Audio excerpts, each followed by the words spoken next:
deputado Felipe Maia, no DEM do Rio Grande do Norte, que presta um excelente trabalho para a sociedade brasileira, para o Estado do Rio Grande do Norte. Eu gostaria de convidar para fazer uso da palavra novamente, que tem aqui o nosso deputado Felipe Maia. O senhor tem mais 3 minutos nas breves comunicações.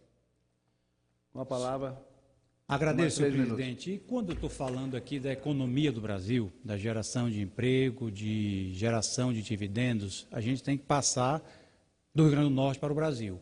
E eu não poderia deixar de ocupar novamente essa tribuna, senhor presidente, para dizer que muitas vezes nós escutamos aqui discursos que eu acho que são discursos, talvez, de pessoas que não queiram ter conhecimento da nova realidade do Brasil, ou que queiram enganar o povo brasileiro, ou que talvez não tivessem tido ou não tiveram competência para conduzir a economia do nosso país. E que ficam apostando no quanto pior, melhor, tentando falar mal do Brasil, tentando falar mal da economia brasileira, dizendo que neste último ano, ou nesses últimos tempos em que nós tivemos um novo governo, nada aconteceu, que o Brasil está só piorando. Enfim, é aquele discurso vazio, senhor presidente, que, na minha opinião, é daquelas pessoas que não souberam conduzir o nosso país, que não conseguiram fazer com que o Brasil pudesse crescer, ter índices econômicos favoráveis e que são desmentidos por matérias, desmentidos por matérias que trazem a realidade dos fatos, que são muito precisos, como, por exemplo, a matéria que o jornal O Globo de hoje, no seu caderno Economia, trouxe, dizendo que a inflação é a menor em 10 anos. Definitivamente, algum governo conseguiu controlar a inflação do país. A taxa básica de juros, senhor presidente, que em abril do ano passado, no antigo governo do PT, estava em 14,25%, a taxa Selic. Hoje ela está em 11,25%, caiu de 14,25% para 11,25% e já se acredita que até o final do ano estará em um dígito.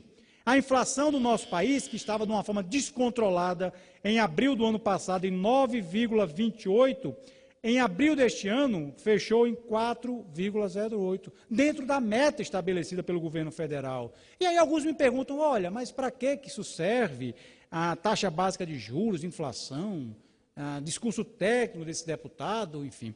É o seguinte, o movimento para economistas é considerado imprescindível por economistas que entendem que a queda da taxa básica de juros da inflação estimula a retomada do crescimento econômico porque tem efeito imediato na redução do custo financeiro da dívida pública, ajuda a turbinar o mercado de capitais e, no médio prazo, faz juros ao consumidor caírem, estimulando a contratação de consignados, a tomada de crédito imobiliário e o financiamento de veículos.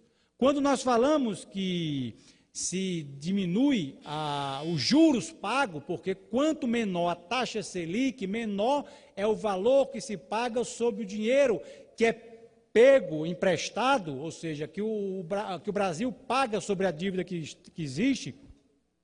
Só para se ter uma ideia, o gasto com juros da dívida ficaria em 311 bilhões de reais, em vez dos 401 bilhões de reais que chegaria com a Selic de 13% ao ano, como era no início de 2017.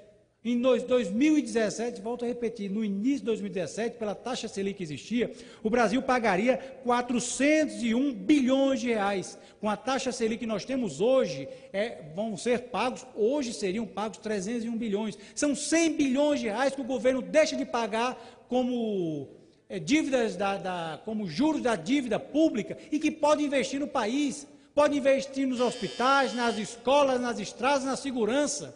Isso é o controle da economia, isso é a melhoria dos índices do nosso país, isso chama, senhor presidente, competência para governar. Quem não tem competência Falo que ficam alguns dizendo que esse governo não traz nada de positivo, que só são coisas negativas, irresponsáveis, prometeram submeter esta casa às reformas, não tiveram coragem, mesmo o antigo presidente deles, tendo uma gordura enorme de aprovação, não tiveram coragem.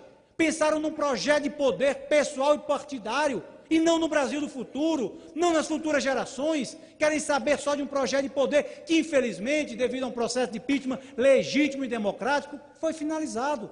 Nós estaremos aí em 2018, novas eleições, e aí cada um poderá mostrar, senhor presidente, o que fez pelo Brasil e o que poderá fazer ainda mais pelo Brasil, senhor presidente. Então, eu, no momento em que trato de matérias como a vaquejada, a geração de emprego e renda, eu não poderia aqui deixar de trazer índices técnicos, senhor presidente, mas são índices técnicos que repercutem diretamente naquilo, no consignado, no crédito imobiliário, na prestação que o povo brasileiro vai pagar na hora que compra um ventilador, compra uma geladeira, compra uma máquina de lavar, compra uma moto, na volta da geração de crédito para o brasileiro, para que ele possa ter o seu crédito aprovado para comprar sua moto.